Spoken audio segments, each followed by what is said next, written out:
El aroma a romero y pollo asado llenaba la casa, colándose en las cortinas y deslizándose por las esquinas como un recuerdo que se niega a desvanecerse.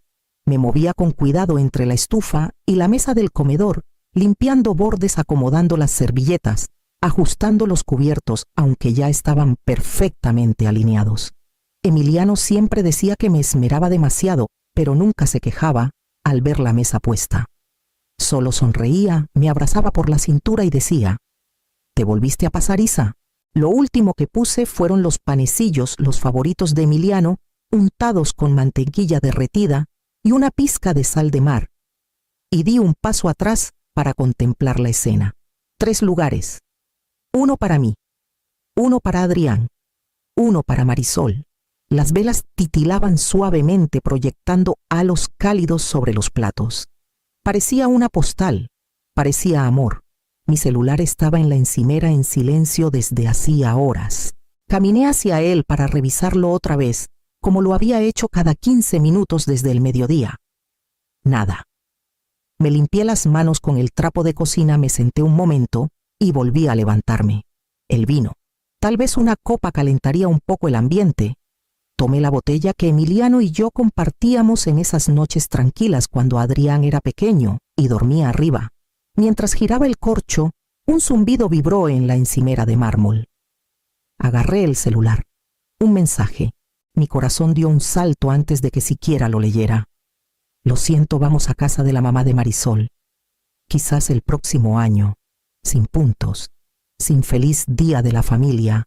Solo eso. Miré la pantalla releyendo hasta que las palabras perdieron forma. El corcho se rompió en mi mano.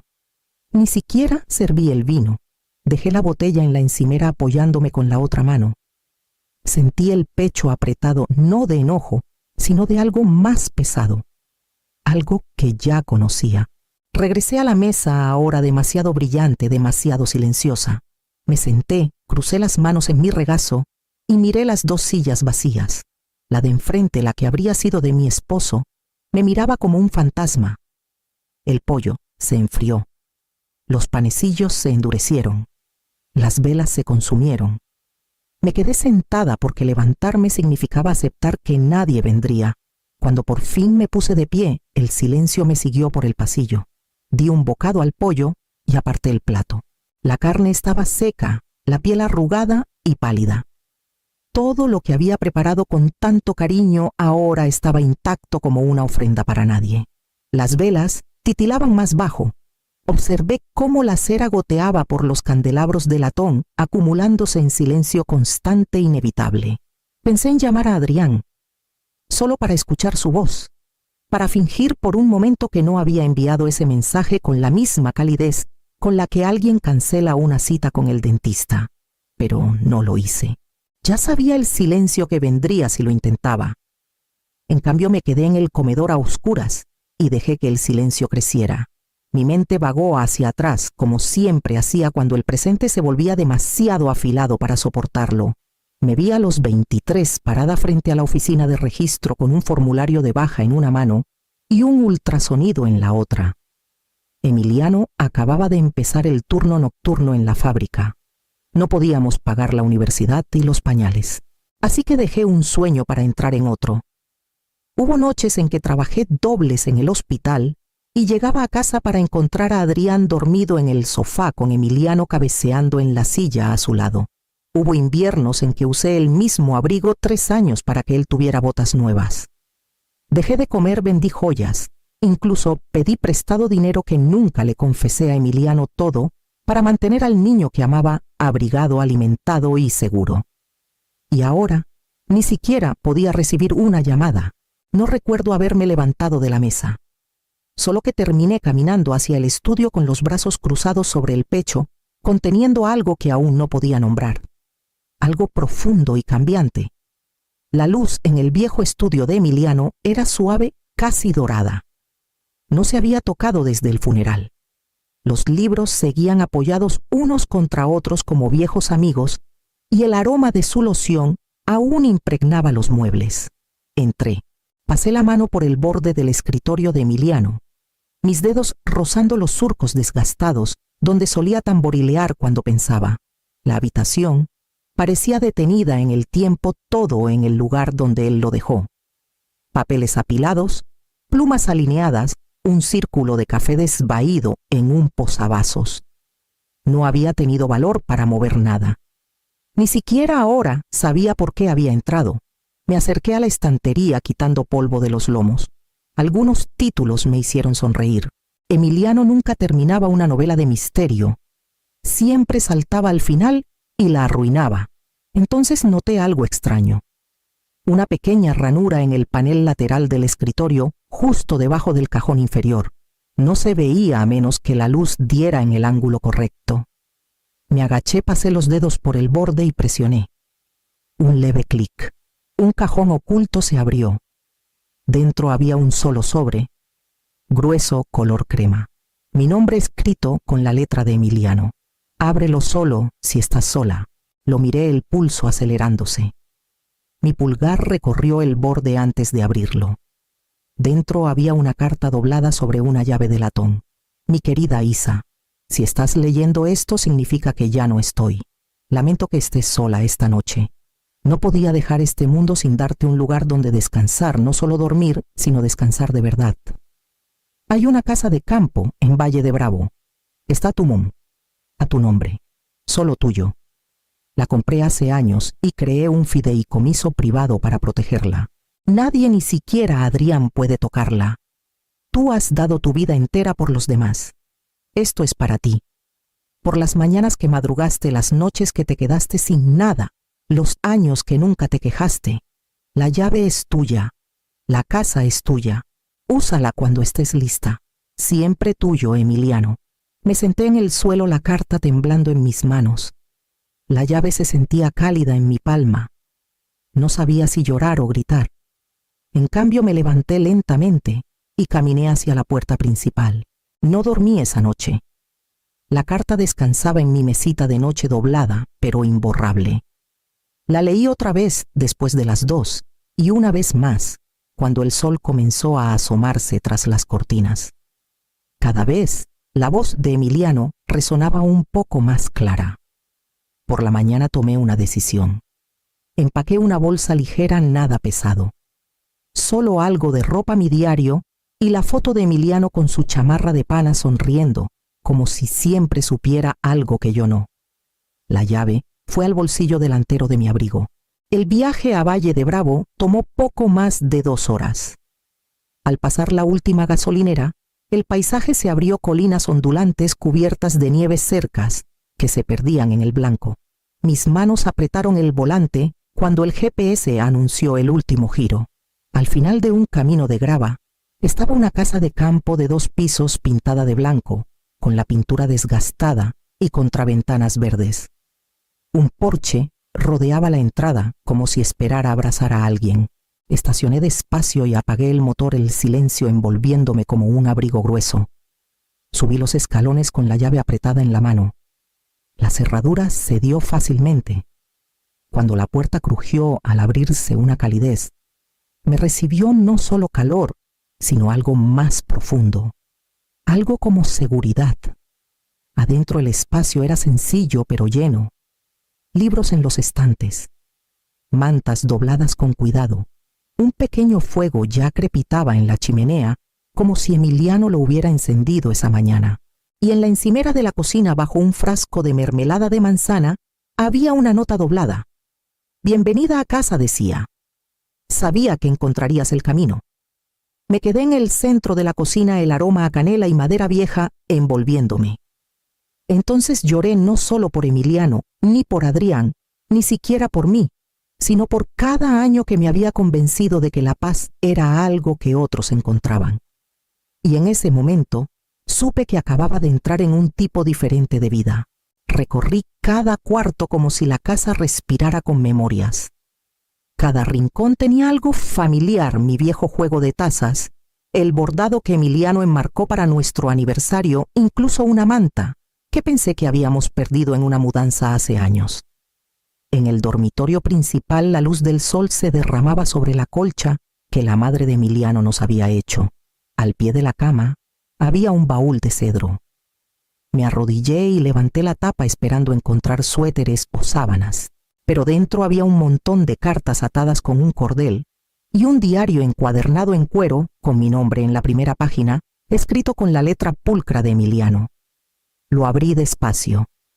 Las primeras entradas eran suaves recuerdos de días festivos, notas sobre el jardín, pequeños detalles que no quería olvidar.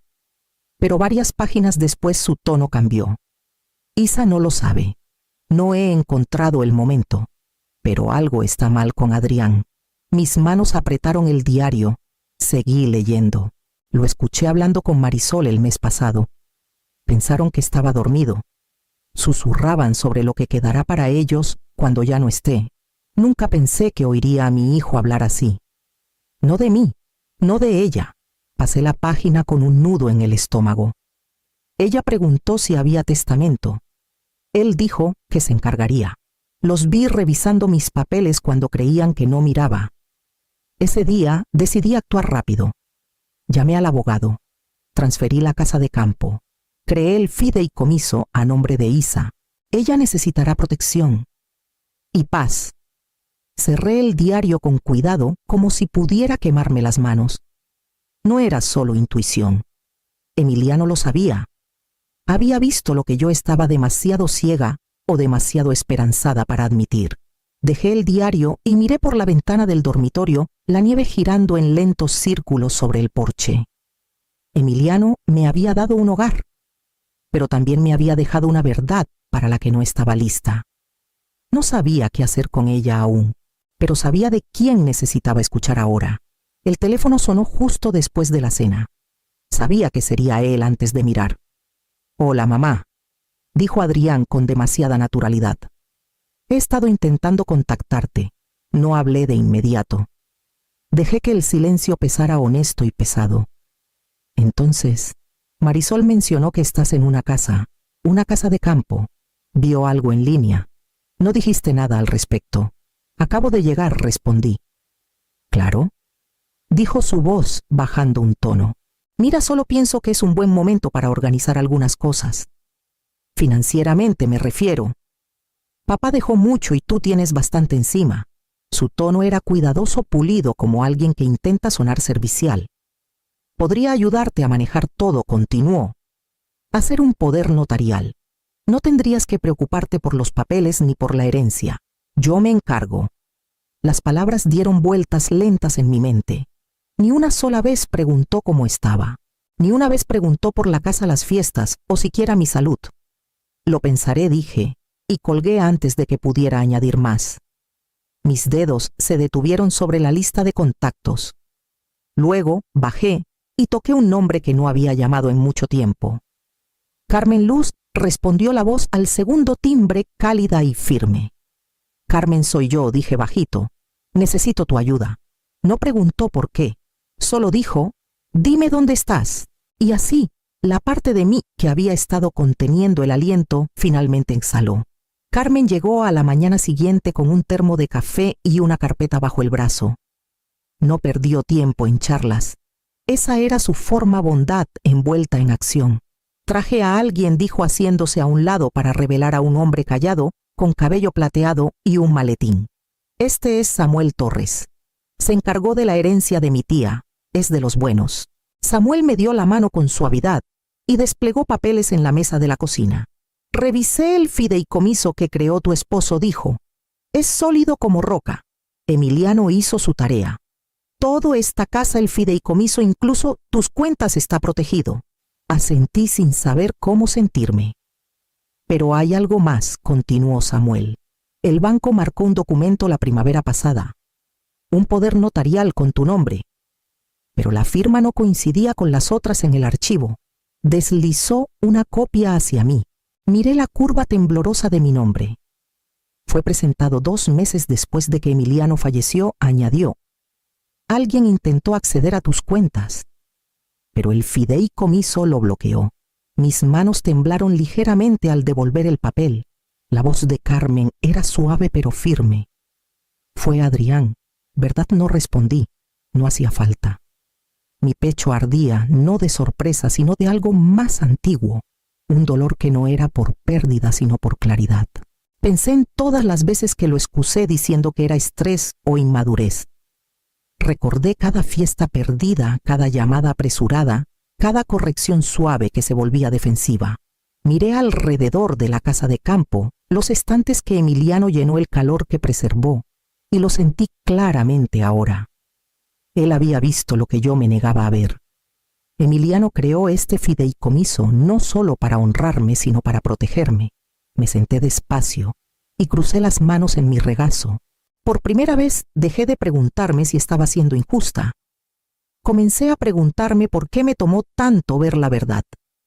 Llegaron justo después del mediodía los neumáticos crujiendo sobre la grava cubierta de nieve.